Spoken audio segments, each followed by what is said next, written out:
Welcome back to another Create Mod video. In this one, we are going over a wither killing and spawning system that is fully automated. I designed this in my last Create Mod video that came out a little under a week ago, and this thing is crazy cool.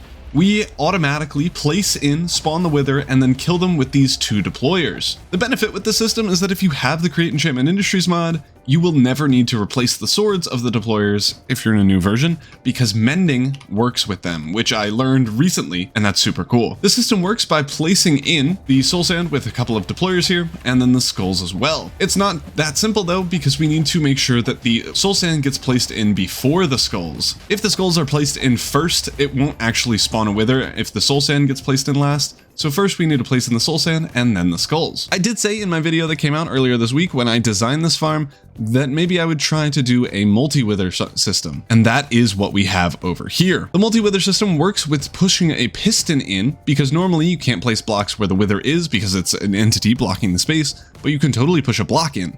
So instead of placing it directly under the wither, we're placing it to the side, and then when a block is placed, this piston pushes it over. You can see that we're using hoppers as the base instead of obsidian, and that is because we're blowing up a lot of soul sand. So if we turn this thing on, you can see that we place in quite a few withers in here, and once they start blowing stuff up, you will see that the one soul sand block is going to continuously get blown up. We have hoppers here just to either route all the items or to collect the soul sand to be reused. Once the wither gets placed in, you can see that this piston is pushing the block over, but it's getting destroyed immediately. So while the withers are up here and trying to fight God, we can't really add any more. So instead what we do is we just kind of set up a clock here that waits until this soul sand block will stay here, which is basically just says all the withers are gone and we can start placing in more. And then it restarts the system that places in all of the blocks. Once it resets, we're spawning in another, I think it's 6 withers each time, which is much faster than the just one system at a time one. You will need a source of power and a source of wither skulls and soul sand. And depending on your mod pack, you might be able to automate wither skulls without a fancy nether farm, and then soul sand is really easy to make. I was able to power this with just a windmill with I think 2 stacks of sails. So it's not too expensive, but I think that's enough talking about the farm. Let's get to how to build it. First, we're going to be going over the schematic. The schematic for both of these farms is going to be pretty much identical, so let's get to it. To set up the schematic, we are going to start with getting to the end portal. This farm uses the trick that kind of keeps the wither stuck in these 2 bits of bedrock, this one and the one below it, to prevent them from escaping. We are going to need to line up, you can see here, this block where the base of the wither is. This is kind of where they spawn in once you build them, so that that lines up with the pillar itself of the end portal. So to get in our schematic, we're going to need to head over to the end portal and position it so that this base block of the wither lines up perfectly with the center block of this bedrock circle.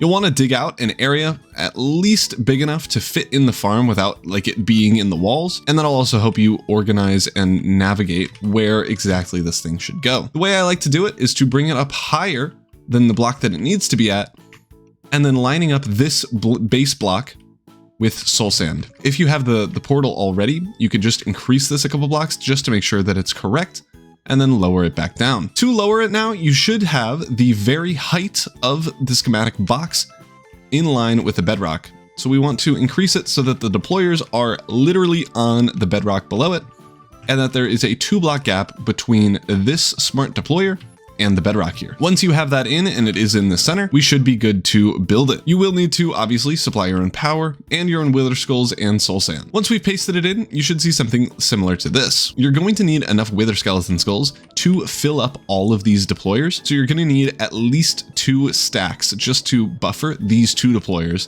before it starts working. But I suspect if you're building a farm that kills 6 withers at a time, you have a wither skeleton farm, and it better be kind of fast, because why are you killing so many at a time that you need to automate it? The same thing will need to be said for soul sand, but that is way easier to farm. Next, we'll need to place in a diamond sword into each of these deployers. It does actually matter what the enchantments are and what the sword type is.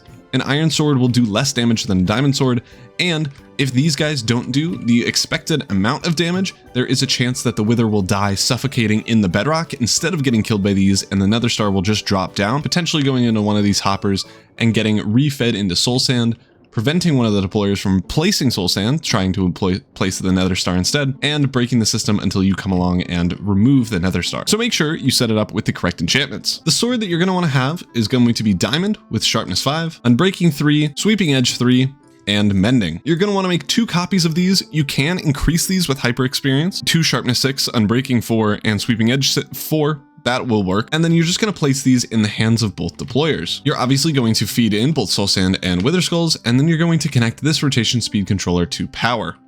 Make sure that all of the belts are going the correct way. They should all be kind of heading towards this barrel. And then if you're using the Create Enchantment Industries, just break and replace this fluid tank so it kind of doesn't look stupid anymore. And then you should be good. To turn on the farm, all you're gonna need to do is flick this lever. When you've done that, withers should start spawning in. If you want to test it before spawning in all 6 withers in case something breaks, all you'll need to do is flick the lever on once for 1 wither to spawn, and then flick it back on to power this line, and only 1 will spawn. Obviously, for the 1 wither people using the 1 wither schematic, this actually doesn't matter at all, because you're only placing in 1 wither at a time. So to test it with just 1 wither, you're going to power it on, wait for 1 to place, and then power it on again. So only 1 actually gets placed. You should then see that the wither is stuck in the bedrock and cannot escape. If he does escape, you placed in the schematic wrong, and now there's a wither loose, so probably don't do that next time. If you're using a server, there is a chance that the middle deployers will continue to place it in soul sand blocks if you're on a server or a laggier computer. If that is the case, all you'll need to do is increase this up to 10 ticks, and then you should be all right. Lowering it to 7 though gives us 1 more wither per spawning attempt, so it gets us more wither stars at the end of the day. That's honestly the schematic. It's really easy. The hardest part for me was digging out the hole that I needed to paste in the schematic in my survival world. Now let's move on to the block by block tutorial. I'm going to be going over how to build the multi-wither chamber, but I will show you exactly what needs to be changed for the just singular 1 wither tutorial, because they are almost identical, and this one's just a little bit simpler. If you're in a single player world, honestly, the 1 wither system is plenty enough, at least for me it was. But if you want to have 6 wither bars at the top of your screen, I mean, nothing beats that. That's super cool, and I understand. To start the build, we're going to need to dig out a sufficient area underneath the end portal to build this thing. You are going to need, at a minimum, a 10 by 10 by 7 area, with the floor being the 8th block in height, below this bedrock end portal. I'm going to remove this pillar here, so make sure that the end portal, the bottom bedrock block, is 1, 2, 3, 4, 5, 6, 7 blocks away from the ground that we place in. We're then going to grab our encased chain drive and go 4 over from the front right hand side. So 1, 2, 3, 4, and then we're going to go 3 blocks deep total. So 1, 2, 3. We're going to place an encased chain drive facing upward, and just for your reference, that should be 1 to the right of the center of the end portal here, and 1 away from the front of the end portal as well. We're then going to continue this encased chain drive going over 1, 2, 3 blocks, and then sideways like this. If you haven't ever seen this before, this is intended functionality. I don't know the point of it, but basically if this is spinning, then so can this. You should end up with the sideways encased chain drive being 2 blocks away from the edge. On this sideways chain drive, we're going to place a shaft, vertical gearbox, 2 shafts above it, into an encased chain drive. On the right side of these encased chain drives, we're going to place 2 vertical gearboxes, 1 on top of the other, and then directly to the left, we're going to place 2 encased fans facing upward. On top of both of these encased fans, we're going to place 2 chutes. I'm going to right click them with a wrench to get the little glass effect, just to see that there are items in here and see where they're going. You don't need to do this, but I think it looks better this way. And then over on this encased chain drive, we're going to place another one to the kind of back side of it facing upward. And then we're going to do another one of these rotation things and place 3 to the side. This is going to power our 3 sets of deployers, 1 for kind of like the base of the buoy, for the middle of the soul sand bits, and then all 3 skulls. Now let's place in our deployers. We're first going to place in 2 clutches directly next to each other. This will turn on and off our deployers when we need them. And then we're going to place in deployers facing upward. So the first ones are going to, let me place facing upward, thank you. We're going to place them in a 2 by 6 area. This will be for the skulls and then the soul sand in kind of that top T pattern. And then depending on if you're doing the multi-wither system or just the singular, you're going to place in your deployer here. So for the multi, you're placing your deployer here. And for the singular, we're placing it there. I'm going to be doing the singular one, but the multi one also will work if you just place it in this spot. To connect this deployer up to power, we're going to need to place in 2 shafts here and place an andesite casing around this one. Again, if you're doing the multi one, this deployer is going to be here. So you're just going to place a clutch where this deployer is for me, a clutch here, and then the deployer will be then connected. Now let's set up the system to feed all these deployers items. We're going to place in 3 andesite funnels facing into the wither skeleton head deployers up at the front here. We're going to place a funnel going into the side of this deployer, a funnel going into the side of this deployer here, and then 2 funnels going into both of these chutes. What's going to happen is these funnels are going to pick it up. The item's going to go into the chute, and the fan's going to go blow it upwards into these deployers here. We can then set up our belts. For the wither skeleton skulls, we're placing a depot on the lastmost andesite funnel, and then we're going to place in 2 shafts and connect them with a belt. You can then kind of extend this as much as you'd like, but this is where your wither skeleton skulls are going to be coming in from. Then we're going to set up soul sand. I actually messed up this vertical gearbox here, so we're going to right click the sides so that we can rotate it around. You want the shaft to be facing outwards, and you want it to still connect to this vertical gearbox down below. We're then going to connect up shafts here, connect it with a belt, and then as well here, we are going to connect this up with a belt like so. And this is where our soul sand is going to be coming in from. To connect up this wither skeleton skull belt, we are going to place in a gearbox that connects this belt up to this one. But first we're going to need to place a shaft into this spot here. Then you can place it in your gearbox, and that should connect to both of those belts. We're then going to want to extend this belt by 1, place a shaft in the center here so that it connects up to this gearbox. And then we're going to place another gearbox connected up to this shaft and belt. And then we're going to place another shaft coming out to kind of the back side of it. We are going to place in a 2 belt long system here. And if you're using the multi-system, this deployer will be here with a funnel going into it, and you'll just need to place a depot on the end. For us though, since we're doing the single one, we are going to extend this belt and place a depot here so that the funnel will pick it up and put it in there. In this spot here, where there is either a depot if you're using the multi one or a belt in our case, we are going to grab a brass funnel and have it drop items out. So make sure the arrow is pointing out onto here. Down here now, we're going to place a depot kind of in line with this encased fan at the end of the andesite funnel line. And then we're going to place in a shaft system here that connects those 2 up. We are going to need to extend this belt because this gearbox is going the wrong way, so we don't want to connect it to that. Instead, we have to connect it over to this side. So we're going to place in 2 encased chain drives and a shaft that connects it to the belt. It might be a good time now to connect it to some sort of power so that you see all the belts moving.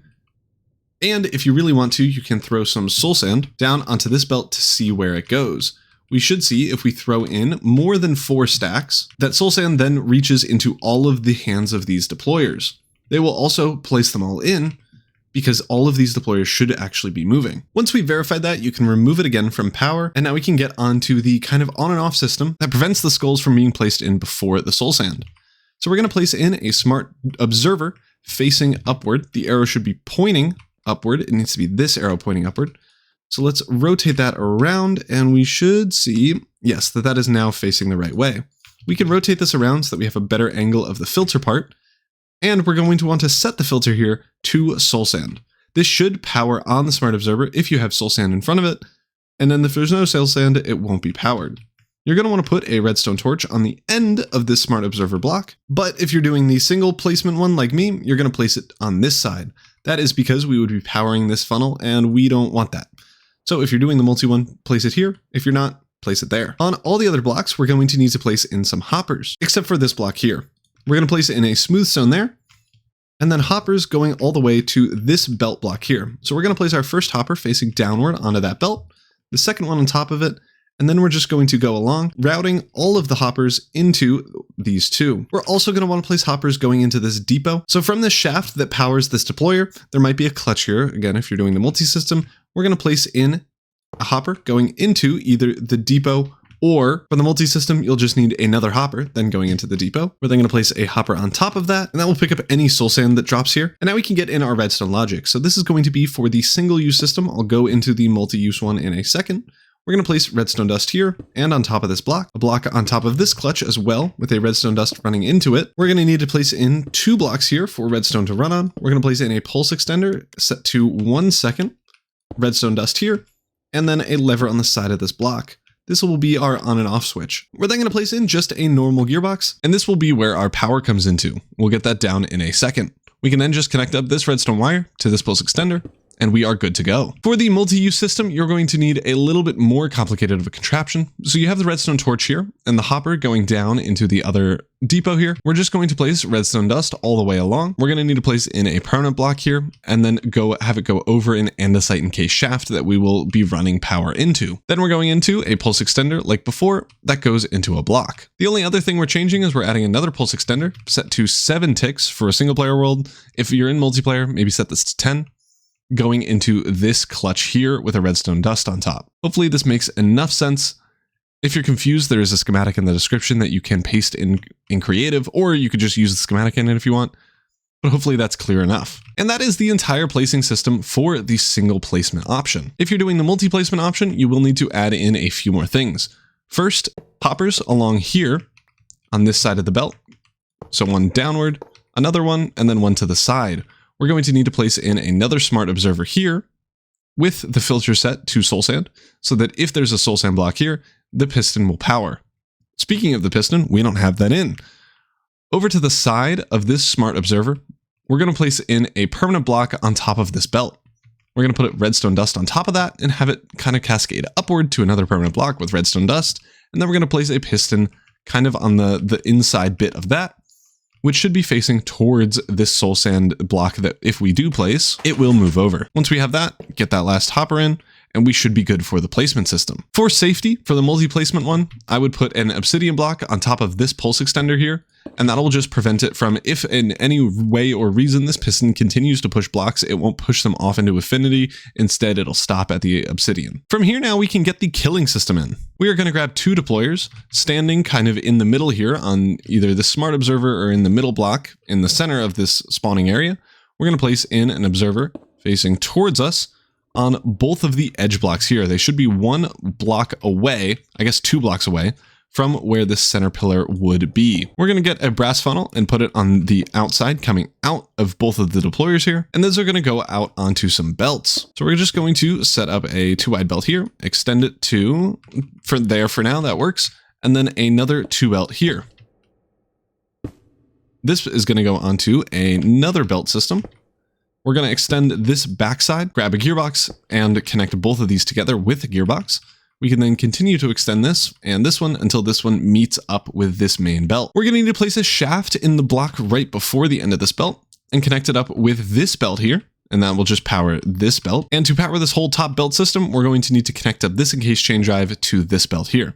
So we're going to place a shaft, a vertical gearbox that is then connected to the belt. And then we're going to need another vertical gearbox that will point towards these 2 deployers. That vertical gearbox is going to go into a gearbox with shafts going into both of the deployers, and those 2 should be powered. It doesn't matter the rotation that those are going into. The last little thing we need to do is set up the Disenchanter and the final bit of storage. If you're not using Create Enchantment Industries, you don't need to do the Disenchanter, obviously.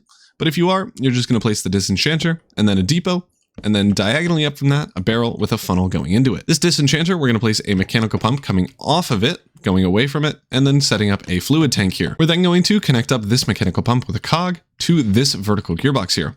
So we're just going to place 3 cogs in a row like that, and we should be good. Coming over to this gearbox here, the final little bit, we're going to need to grab our rotation speed controller and large cogwheel and place the large cogwheel on the side of this gearbox.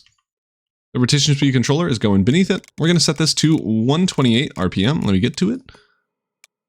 And then we're just going to set up our power to this rotation speed controller. Before you start it though, make sure you turn on this lever so that nothing accidentally places and we don't accidentally spawn a wither before we want to. When we connect it up to power, you should see that everything is spinning. That is not the case for me, and that is because I totally forgot to place it in a shaft up on the top here connecting to this gearbox.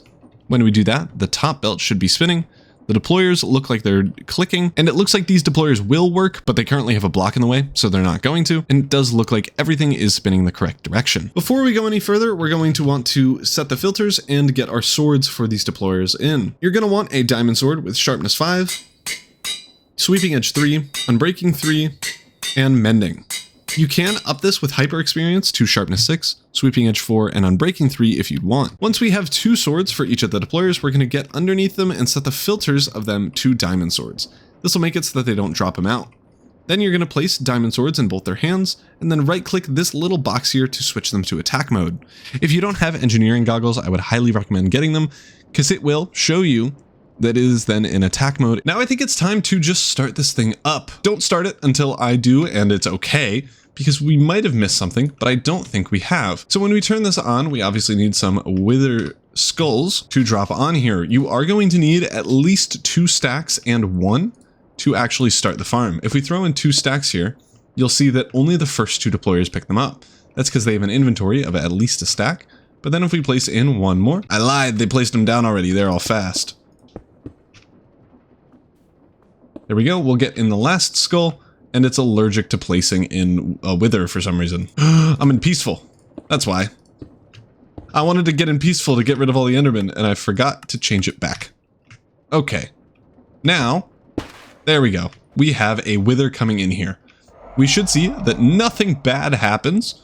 And this wither spawns in, blows up. Everything will be okay. The blocks are so loud. Oh no, so loud. But we should see that this guy gets killed, brought down all the way to 0, and then another set of wither things gets put in. Once that happens, we get skulls, and it's going again. Now I think you can try it yourself. Make sure before you do that though, that this center block with the smart observer is perfectly in line with this pillar here. Make sure that it is 2 blocks from the left side here, 2 blocks from the right, and same on the kind of front and back sides. If you're scared about doing it wrong, you can place endstone blocks around the pillar here, and that will prevent him from getting out if the portal already exists. So if you're scared about it, you could definitely do that. It won't do that much, but it could actually if you placed it in wrong. For the multi-farm people, you should see that when you turn it on, that a wither gets placed, soul sand block gets placed here, gets pushed over, and then more get placed. It should be constant across all systems that wither skulls are placed in last. And that's the wither farm. You can spawn in 6 withers at a time, getting us in the single wither farm. It was 150 stars per hour. This one is probably triple or more of that. So if you want 1,000 stars per hour, you can probably just set this up and it'll be working great. That's gonna be it for this video. I hope you all liked it. Thank you all so much for watching. Leave a like, comment, subscribe if you're new, and I will see you all next time. Peace.